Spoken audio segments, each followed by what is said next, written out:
हमने बात की थी किसके संबंध में? शब्द शक्ति के संबंध में।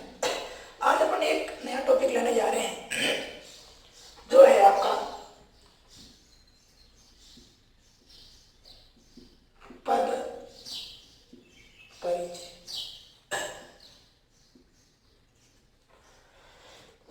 टेंथ में इससे संबंधित हालांकि पद परिचय का आपके टॉपिक है, इसके अलावा संज्ञा, सर्वनाम, विशेषण, क्रिया और अवयव के संबंध में आपने पढ़ा होगा। अब हमें यहाँ केवल और केवल जो पद है, कोई संज्ञा है, सर्वनाम है, विशेषण है, क्रिया है, अवयव है, उसकी हमें क्या करनी है?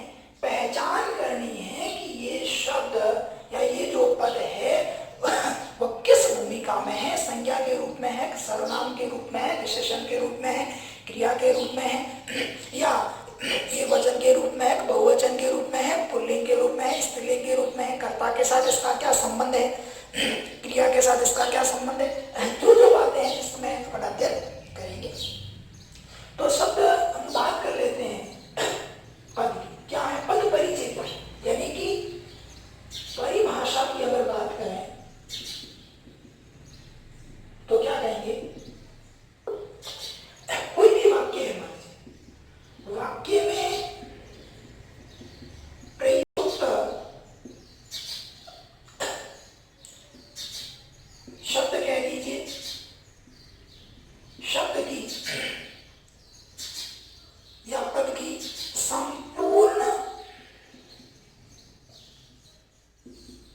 भूमिकाओं का परिचय देना क्या कहलाता है? पद परिचय कहलाता है।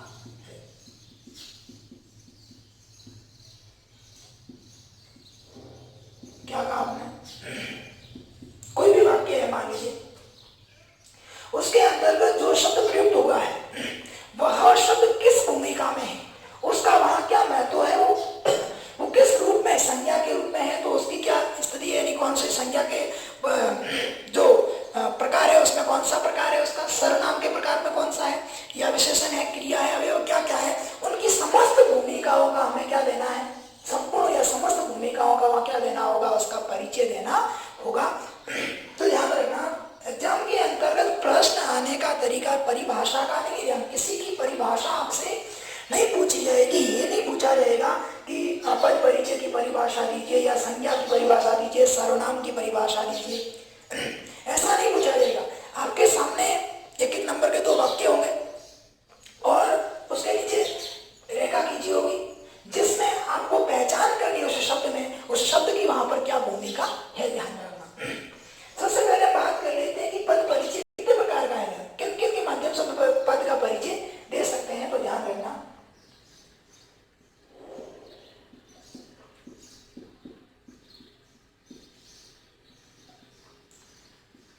किसी भी शब्द का 5 प्रकार से हम परिचय दे सकते। 5 प्रकार के हैं शब्द, जैसे हम बात कर रहे हैं। सबसे पहले संज्ञा शब्द का पद परिचय, फिर किसका लेंगे? सर्वनाम शब्द का पद परिचय, उसके बाद विशेषण शब्द का पद परिचय, विशेषण के बाद क्रिया शब्द का पद परिचय, और क्रिया के बाद 5वां जो इसका भाग है वो कौन सा है? अवयव शब्द का पद परिचय। 5 प्रकार से किसी भी पद का या शब्द का क्या दिया जा सकता है? परिचय दिया जा सकता है। अब इसमें आपको याद क्या रखना है? संज्ञा है तो संज्ञा के प्रकार आपको अच्छी तरह से याद होने चाहिए। सर्वनाम है तो सर्वनाम की प्रकार आपको अच्छी तरह से याद होनी चाहिए। विशेषण के प्रकार, क्रिया के प्रकार, अवयव के प्रकार या भेद, जब तक ये याद नहीं होंगे तब तक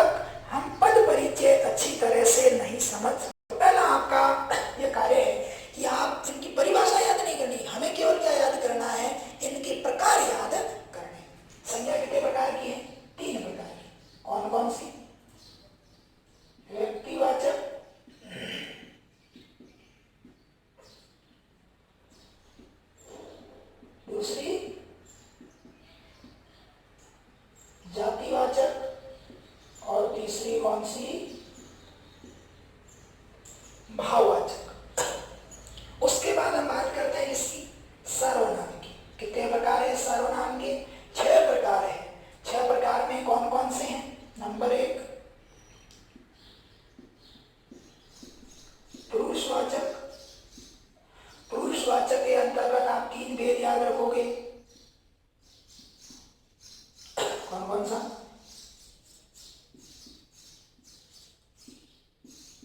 अन्य पुरुष, मध्यम पुरुष और तीसरा कौन सा? उत्तम पुरुष। ध्यान रखना।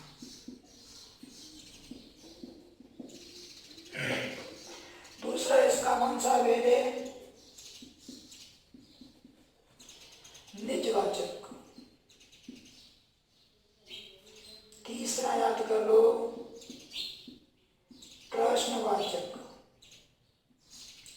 चौथा निश्चयवाचक।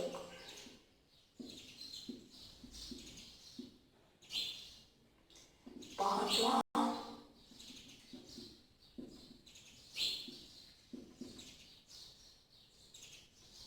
अनिश्चयवाचक। और अंतिम छठा कौन सा? संबंधवाचक।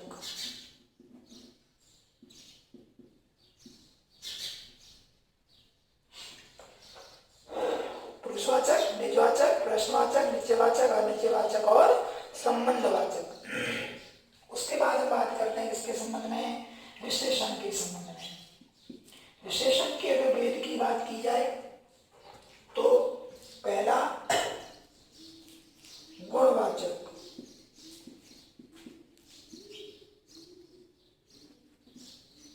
दूसरा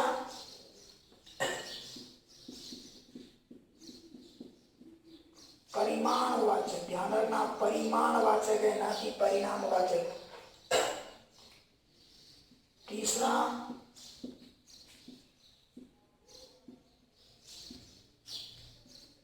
संख्यावाचक। चौथा संकेतवाचक, या इसे अपन क्या कह सकते हैं? सार्वनामिक। और पांचवा कौन सा?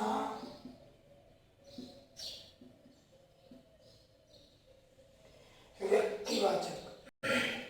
क्रिया के रचना के आधार पर प्रकार, संरचना के आधार प्रकार पढ़ने, जिसके अंतर्गत एक तो है कौन सी? अकर्मक क्रिया। और दूसरी कौन सी? सकर्मक क्रिया।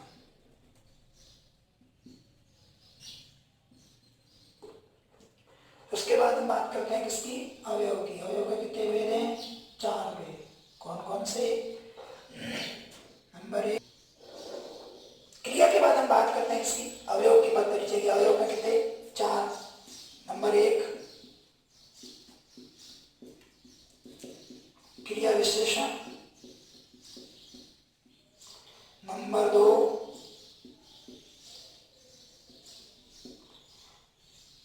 समुच्चय बोधक। नंबर 3 संबंध बोधक। और नंबर 4 कौन सा? विस्मयादि बोधक। क्रिया विश्लेषण, समुच्चय बोधक, संबंध बोधक और विस्मयादि बोधक। अवयव के कितने हो गए? 4। क्रिया के कितने भेद? 2। विशेषण के कितने? 5। सर्वनाम के कितने? 6। और संज्ञा के कितने? 3 भेद। ये डायग्राम पूरा याद है। इसके अलावा देखो भाववाचक संज्ञा भी 5 पदों से बनती है। देखो किन किन से बनती है? नंबर 1 जातिवाचक संज्ञा से क्या बनती है? भाववाचक संज्ञा बनती है। नंबर 2 सर्वनाम से भी क्या बनती है? भाववाचक संज्ञा बनती है। नंबर 3 विशेषण से भी संज्ञा बनती है। नंबर 4, क्रिया से भी भाववाचक संज्ञा बनती है और अवयव से भी भाववाचक संज्ञा बनती है, ध्यान रखना।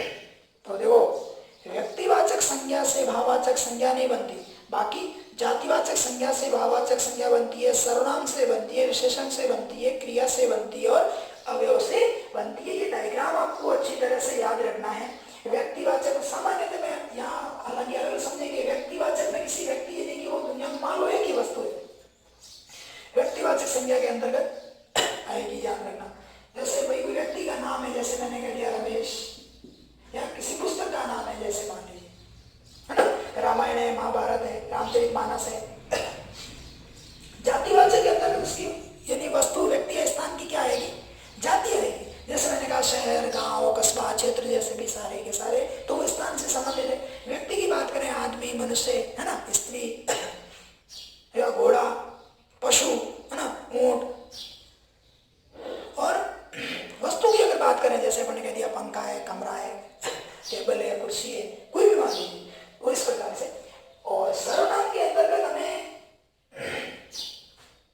पुरुषवाचक और द्विवाचक में क्या भेद करना है। पुरुषवाचक के अंतर्गत ये ध्यान रखना, अन्य पुरुष, मध्य पुरुष, उत्तम पुरुष में कैसे। मध्यम पुरुष के अंतर्गत आप ये समझ लो, सामान्य समझने के लिए बता रहा हूं, ध्यान रखना कि भाई मैं उत्तम हूं, मेरे से उत्तम इस दुनिया में कोई नहीं है, और जो मेरी बातें सुन रहे हैं वो सारे क्या होते हैं, मध्यम है, ध्यान रखना।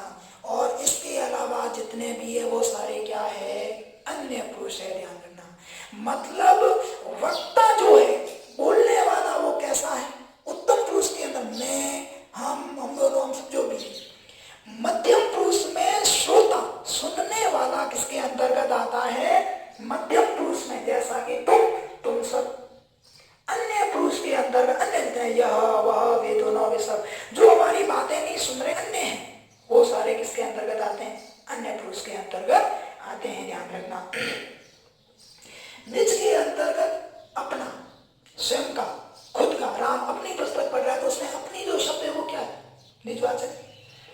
पृष्ठवाचक के अंतर्गत हम सामान्य जितने भी अंग्रेजी वो सारे इसके अंतर्गत आएंगे। नित्य और अनित्यवाचक के अंतर्गत तो क्या होगा, कोई संख्या दी होगी, और नित्य के अंदर अनित्यवाचक में कोई संख्या नहीं दी होगी। संबंध के अंतर्गत दोनों के अंदर कोई दो सर्वनाम की यानी कि बीच में क्या बताया जाएगा, रिश्ता बताया जाएगा, संबंध बताया जाएगा। इसको अपन विस्तार से आगे यानी कि संज्ञा जो पढ़ेंगे इसके पद परिचय के रूप में आगे पढ़ेंगे। विशेषण की बात की जाए तो गुणवाचक के अंतर्गत क्या बताया जाएगा, इसका गुण बताया जाएगा, किसी व्यक्ति, वस्तु, कोई भी व्यक्ति। जैसे हम विशेषण में कहते हैं क्या, संज्ञा या सर्वनाम की विशेषता बताने वाले शब्दों को हम क्या कहते हैं, विशेषण कहते हैं। और सर्वनाम है तो सबका नाम है, ये ज्ञात नहीं है किसका नाम है ना। संज्ञा के स्थान पर जो प्रयुक्त हो रहा है उसे अपन क्या कहते हैं, सर्वनाम। और सर्वनाम का प्रयोग क्यों किया जाता है, इस सुविधा के लिए किया जाता है कि भाई दोहरान से बचा जाए, है ना, दोहरान की जो त्रुटि है उससे क्या हो जाए, बचा जाए। एक बार जैसे राम शब्द आया है, क्या कहा, राम पुस्तक पढ़ता है और राम सो जाता है ना। इसकी जगह आप अगर सर्वनाम का प्रयोग करते तो क्या, राम पुस्तक पढ़ता है और वह पुस्तक को और वह पढ़ करके सो जाता है, तो हमने वह का प्रयोग कर लिया। दूसरी बात यानी कि सुविधा के लिए वापस उस संज्ञा का प्रयोग करने की आवश्यकता नहीं रही। सबका नाम से और किसी व्यक्ति, वस्तु, स्थान या भाव के नाम को अपन क्या बोलते हैं, संज्ञा कहते हैं। परिमाण के अंतर्गत क्या आएगी, मात्रा आएगी किसी न किसी वस्तु की। उदाहरण के तौर पर जैसे कह दिया 5 किलो दूध, 5 लीटर दूध, 5 किलो शक्कर, है ना। ये भी दो प्रकार है, याद रखना इसमें, एक निश्चय और एक अनिश्चय। कई लीटर दूध है तो परिमाण के अंदर अनिश्चय है, और आपने कह दिया 5 लीटर दूध है तो अब दूध से दूध एक प्रकार की संज्ञा है, और संज्ञा से जस की क्या आया, पहले आता है ना। संख्या के अंदर संख्या आएगी, है ना। संख्या कैसे, जैसे दूसरा पुत्र, है ना, प्रथम घर, तो प्रथम है, दूसरा ही क्या है, संख्या है। इसमें भी नीचे अनिश्चय, यानी कितने, कई घर, तो कई शब्द एक प्रकार का क्या होगा, संख्यावाचक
व्यक्तिवाचक संज्ञा का था, लेकिन किसी जातिवाचक संज्ञा से पहले आकर उसकी क्या बताने लग गया, विशेषता बताने लग गया, इसलिए क्या हो गया, व्यक्तिवाचक विशेषण हो गया। कश्मीरी सेब, ये इसकी क्या बता रहा है, सेब की विशेषता। साड़ी, बनारसी साड़ी, जोधपुरी कोट, तो ये इनकी क्या बता रहे हैं, इसे तो मूल रूप से शब्द किसके हैं, कश्मीर, बनारस, जोधपुरी व्यक्तिवाचक संज्ञा के, लेकिन किसी जातिवाचक संज्ञा से पहले आकर उसकी क्या बताने लगे, विशेषता बताने लगे, इसलिए कौन सा हो गया, व्यक्तिवाचक विशेषण हो गया। हम बात करते हैं क्रिया की, अकर्मक और सकर्मक क्रिया की। अकर्मक क्रिया और सकर्मक क्रिया यानी कि जिसमें कर्म विद्यमान नहीं है तो वह कौन सी है, अकर्मक, और जिसमें कर्म विद्यमान है वह कौन सी है, सकर्मक। पहचान कैसे करेंगे, मैंने थोड़ा सा वीडियो डाला था 4 मिनट का, जिसके अंतर्गत मैंने अकर्मक और सकर्मक क्रिया को आपको बढ़िया तरीके से समझाया था। इसमें देखो, यानी कभी कभार ऐसा भी होता है कि कर्म होते हुए दिखाई नहीं देता और वहां होता तो सकर्मक, लेकिन हमें लगता है कि कौन सी है, अकर्मक है। अपन पहचान कैसे करेंगे कि ये वाक्य सकर्मक क्रिया का है या अकर्मक क्रिया का, 2 बातें ध्यान रखना, आगे अपन देखेंगे आगे। एक तो क्या शब्द और एक किसको, इन 2 शब्दों को ध्यान रखना, द्विवचन वर्ग के 2 शब्द क्या और किसको। अगर आपको कोई भी वाक्य आपके सामने आया है, उस वाक्य की क्रिया और कर्ता दोनों को अलग कीजिए और दोनों को साथ में रख करके इन दोनों से आपको प्रश्न बनाना है। अगर आपको इन दोनों से उत्तर, इन दोनों में से किसी एक से अगर उत्तर मिल रहा है तो उस स्थिति में उत्तर मिल रहा है तो कौन सी हो जाएगी, सकर्मक। उत्तर नहीं मिल रहा है तो कौन सी हो जाएगी, अकर्मक हो जाएगी। इसको अपन आगे जब परिचय पढ़ेंगे पूरा तो उसके अंतर्गत मैं इसके बारे में आपको विस्तार से बताऊंगा। बात करते हैं इसके संबंध में, अवयव के संबंध में। 4 भेद याद रखने आपको। क्रिया विशेषण मतलब मूल रूप, हालांकि देखो अव्यय है, ध्यान रखना, यानी कि विभाजन नहीं होगा, अव्यय, खर्च नहीं हो रहा है, व्यय नहीं हो रहा है। जो शब्द है उसमें किसी प्रकार का कोई परिवर्तन नहीं होगा, लिंग वचन कारक का कोई उस शब्द पर प्रभाव नहीं पड़ेगा। क्रिया विशेषण क्या है, क्रिया से पहले आकर ऐसा शब्द जो क्रिया की क्या बताए, विशेषता बताए, इसलिए उसे क्या कहेंगे, क्रिया विशेषण कहेंगे। लेकिन ध्यान रखना वो शब्द होना कैसा चाहिए, अवयव का होना चाहिए, अवयव होना चाहिए, विभाजन उसका नहीं होना चाहिए। जैसे कहा राम जल्दी जल्दी चलता है, चलना एक प्रकार की क्रिया है, आप जल्दी जल्दी शब्द है, उसमें किसी प्रकार का परिवर्तन नहीं कर सकते, चाहे आप उसकी संज्ञा बदल दें या आगे की क्रिया भी क्यों ना बदल दें। या हरी ये धीरे धीरे आता है, जैसे मान जाता है हरी धीरे धीरे आता है, आगे अब उसमें देखो आप उस शब्द में कोई बदलाव नहीं कर सकते, चाहे आप उसकी क्रिया बदलो, हरी की जगह संज्ञा बदल लो, हरी की जगह आपने सीधा कर दिया तो भी शब्द तो धीरे धीरे ही, या उसके कई लोग तो भी धीरे धीरे आगे क्रिया बदल के आते हैं, लेकिन उस शब्द में यानी कि क्रिया से पहले आए हुए शब्द में किसी प्रकार का परिवर्तन नहीं हुआ, क्योंकि वो अव्यय है। आप उसमें कोई बदलाव धीरे धीरे धीरा धीरा धीरम धीरो धीरम कुछ नहीं कर सकते आप उसका, है ना। तो संगीत किससे पहले, क्रिया से पहले आकर उसकी क्या बताई, विशेषता बताई, शब्द किसका है, अवयव का है, क्या कहलाएगा, क्रिया। समुच्चय का मतलब ये है 2 शब्दों को या 2 वाक्यों को आपस में क्या करेगा, जोड़ने का काम करेगा। कैसे, राम और मोहन गांव जाते हैं, तो राम और मोहन के बीच जो और आया है, और शब्द आया है, वह किसका काम कर रहा है, जोड़ने का या समुच्चय का काम कर रहा है। जो संयुक्त वाक्य की जितने भी शब्द है, वाचक शब्द, वो सारे किसमें आते हैं, समुच्चय में आते हैं। परंतु लेकिन किंतु यथा बात वाकी वाक और जो भी है, संबंध के अंतर्गत आपस में क्या बताया जाएगा, रिश्ता बताया जाएगा, संबंध बताया जाएगा। समय के साथ में कहती है किसी और के साथ है, जैसे रजनी समय से पहले आ गई, तो से पहले जो शब्द है वो किसका है, संबंध बोधक का है। विस्ताति के अंतर्गत आश्चर्यजनक स्थितियां, अरे 5 बज के साथ, अरे जो शब्द है वो एक शब्द का क्या है, विस्ताति बोधक है। छी ये कितना गंदा व्यक्ति, तो छी शब्द क्या है, विस्ताति बोधक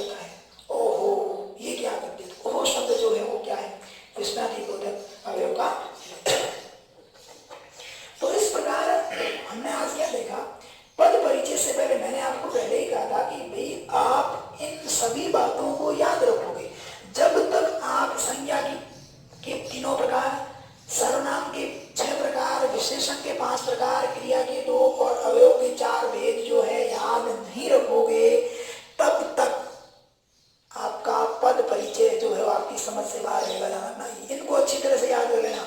उसके बाद हम एक एक को पढ़ेंगे। और कैसे पढ़ना है आएगा इस प्रकार से वाक्य आएगा, जैसे आ गया कि राम पुस्तक पढ़ता है, वहां इसमें राम शब्द है, जैसे इसके नीचे रेखा खींची होगी और आपसे पूछ लिया जाएगा रेखा में शब्द का पद परिचय दीजिए, तो हम क्या करेंगे वापस ऐसे लिखेंगे राम और आगे क्या लिखेंगे कि राम है क्या, हमने क्या कहा व्यक्तिवाचक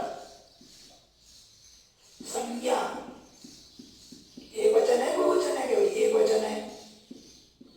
फिर हमने क्या कहा यानी कि पुल्लिंग है या स्त्रीलिंग, हमने क्या कहा पुल्लिंग है। और फिर कहा कि इसका क्रिया के साथ क्या संबंध है, यानी ये क्रिया का क्या है करता है। तो इस प्रकार से कम से कम आपको 3 बातें इसके अंतर्गत लिखनी है।